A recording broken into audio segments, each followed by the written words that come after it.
Hello friends, आपका स्वागत है मेरे छोटे से गार्डन में। आज मैं आपको बताऊंगी एक ऐसा फर्टिलाइज़र जो आपके जिस प्लांट पर कभी फूल नहीं आए, कभी फल नहीं आए, उस प्लांट पर भी फूल और फल आ जाएंगे, बहुत ज़्यादा आ जाएंगे। और आपकी जो समस्याएं हैं, छोटे छोटे गमलों में जो सब्जियां नहीं होती हैं, छोटे साइज़ की होती हैं, उनमें भी छोटे छोटे गमलों में बड़े साइज़ की सब्जियां होंगी। ये फर्टिलाइज़र ऑर्गेनिक डीएपी है, बहुत ज़्यादा पावरफुल है। आपके जो फूल फल की समस्याएं खत्म हो जाएंगी इस फर्टिलाइज़र को अगर आप बना लेंगे। और ये बनाना भी बहुत आसान है, फ्री की चीज़ों से, घर की चीज़ों से ही बनता है, लेकिन बनकर बहुत ही पावरफुल तैयार होता है अगर आप इसे बनाना सीख लेंगे। और मैंने जो ये फर्टिलाइज़र है पूरी गर्मी में इस बार बनाया और बनाकर अपने सभी प्लांट में दिया, तो उसका रिज़ल्ट बहुत कमाल का मिला। मेरे इतने लौकी आए इस बार, मेरे सबसे ज़्यादा लौकी मैंने हार्वेस्ट किए। एक ही बेल पर मेरे 20-25 लौकी मैंने हार्वेस्ट किए। और बैंगन तो इतने ज़्यादा थे कि मुझे बांटने पड़े। और उसके बाद तोरी भी इतनी ज़्यादा आई कि मुझे देनी पड़ी। इतनी तोरी तो बच्चे भी परेशान हो गए तोरी खाते खाते।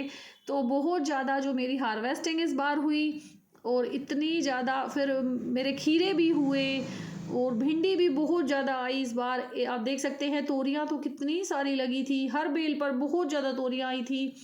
और उसके बाद ये जो फर्टिलाइज़र है ये उसी का रिज़ल्ट है। लौकी तो भर भर के आए, गुच्छों में लौकी लगे थे मेरी जो बेल थी उस पर।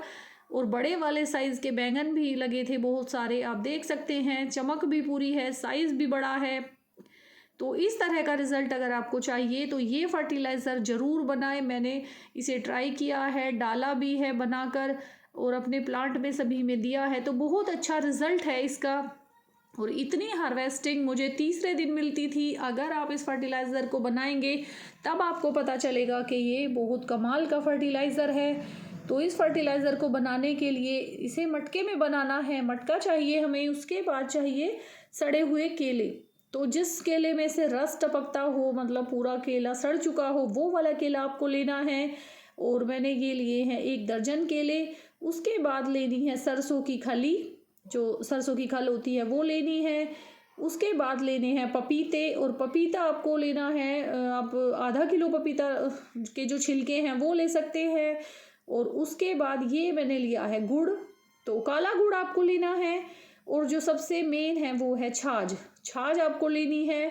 छाछ आपको लेनी है 2 लीटर, या फिर जितनी छाछ में ये जो छिलके हैं सारे छाछ में डूबने चाहिए, इतनी छाछ आपको लेनी है। और 1 नींबू आपको लेना है, वो भी लास्ट में इसमें डालना है। तो ये सारी चीज़ें आपको आपके पास होनी चाहिए, और इससे बनेगा इतना पावरफुल ऑर्गेनिक डीएपी जो बहुत ज़्यादा पावरफुल होता है। और इसका रिज़ल्ट आप खुद ही देखकर चौंक जाएंगे। पहले आप बनाइएगा, और जैसे मैं आपको बताऊंगी इस तरह से पूरा बनाइएगा आप। और बनाने के बाद अपने फलों, सब्जियों में, फल में, फूल में जब आप डालेंगे तो इसका रिज़ल्ट देखकर आप खुद ही हैरान हो जाएंगे। तो सबसे पहले हमें छाछ लेनी है और वो हमें मटके में डाल लेनी है। तो मैंने जो छाछ है वो मटके में डाल ली है। मैंने यहाँ पर 2.5 लीटर छाछ ली है। छाछ यानी मट्ठा जो दही से बनता है वो आपको लेना है। उसके बाद आपको केले कट करके डालने हैं, या तो आप केले छोटे छोटे पीस में कट करके डाल सकते हैं, या मैश करके डाल सकते हैं। किसी भी तरह से आप इसमें केले डाल सकते हैं। इस फर्टिलाइज़र को बनाने के लिए आपको पूरा केला लेना है, गूदे सहित आपको केला लेना है, यानी कि छिलके का इस्तेमाल भी करना है और अंदर के जो गूदा है वो भी लेना है। उसे मैश कर ले या कैसे भी आप डाल सकते हैं। आप देख सकते हैं इस केले में से रस टपक रहा है, तो ऐसा केला आपको लेना है जिसमें से रस टपक रहा हो, मतलब सड़ा हुआ केला।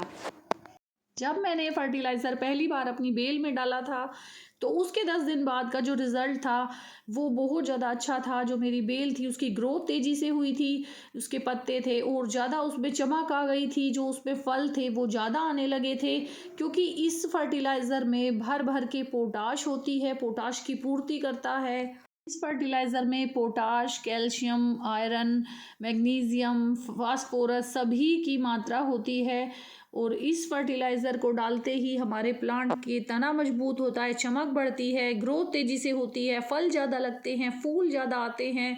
तो ये फर्टिलाइज़र बहुत ज़्यादा पावरफुल है। केला डालने के बाद अब डालने हैं पपीते के छिलके। इसमें थोड़ा गूदा भी मैंने लिया है पपीते का, तो इसी तरह से आपको ये डालना है। तो इसके भी छोटे छोटे पीस आप कर ले, ऐसे मैश कर ले, कैसे भी आप डाल सकते हैं। तो छोटे छोटे मैंने इसके पीस कर करके मैं इसमें डाल रही हूँ। तो जो छाछ है, ये जो छिलके हैं वो छाछ में पूरी तरह से डूबने चाहिए। इतनी छाछ आपको लेनी है, आप ज़्यादा कम भी ले सकते हैं। जैसे मैंने 2.5 लीटर ली है, अगर छिलके पूरी तरह से नहीं डूबे तो थोड़ी सी मैं इसमें और छाछ डाल दूँगी, क्योंकि इसमें पानी नहीं डालना है बिल्कुल भी। पपीते के छिलके डालने के बाद इसमें डालनी है सरसों की खली, जो बहुत पावरफुल होती है। ज़्यादातर जो गार्डनर होते हैं सभी इसके बारे में जानते होंगे। तो ये भी इसमें लेनी है, 200 ग्राम सरसों की खली इसमें डालनी है, और जिसका रिज़ल्ट काफ़ी अच्छा आता है हमारे प्लांट पे। और उसके बाद डालना है गुड़। गुड़ जो लेना है वो 100 ग्राम लेना है। जब हम किसी भी खाद को बनाते हैं तो उसमें गुड़ सबसे यूज़फुल होता है, क्योंकि ये जीवाणु जो होते हैं उनकी संख्या को बहुत ज़्यादा बढ़ाता है, उनका भोजन होता है, इससे जीवाणु बहुत ज़्यादा बढ़ते हैं। तो अब ये जो हमारा खाद है, हमने इसमें सारी चीज़ें डाल दी हैं। बस एक नींबू मैं इसमें डालना भूल गई थी, तो आप एक नींबू इसमें निचोड़ कर वो छिलके सहित उसमें डाल दें। सिर्फ एक ही नींबू डालना है, और मैंने इसमें बाद में डाल लिया था। तो एक नींबू आपको इसमें डालना है। और अब ये खाद, इसमें सारी चीज़ें डल चुकी हैं, ये बन चुका है, मतलब बनने के लिए तैयार है। इसमें सारी चीज़ें डालने के बाद हमें इसे छायादार जगह पर रखना है, और इसके ऊपर एक गीला करके कपड़ा लपेट देना है। और ये कपड़ा जब तक ये फर्टिलाइज़र बनेगा, बनकर तैयार होगा, उतने दिन तक ये कपड़ा इस पर लिपटा रहना चाहिए। और इससे गीला करके आप इस पर लपेटें, और जब भी ये कपड़ा सूखे तो हल्का सा पानी इस पर छिड़क दें, जिससे ये कपड़ा गीला रहे। ये फर्टिलाइज़र 15 से 20 दिन में बनकर तैयार हो जाएगा। उसके बाद इसे अच्छे से मैश कर लें, या हैंड ब्लेंडर जो होता है उससे इसे पीस लें, और इसे 20 गुना पानी में मिक्स करना है आपको, और सारे पौधों में डाल देना है। तो 20 गुना पानी डालना है इसमें, ध्यान रखें इस बात का। और अगर आपको मेरी वीडियो अच्छी लगी हो तो मेरे चैनल को सब्सक्राइब करें।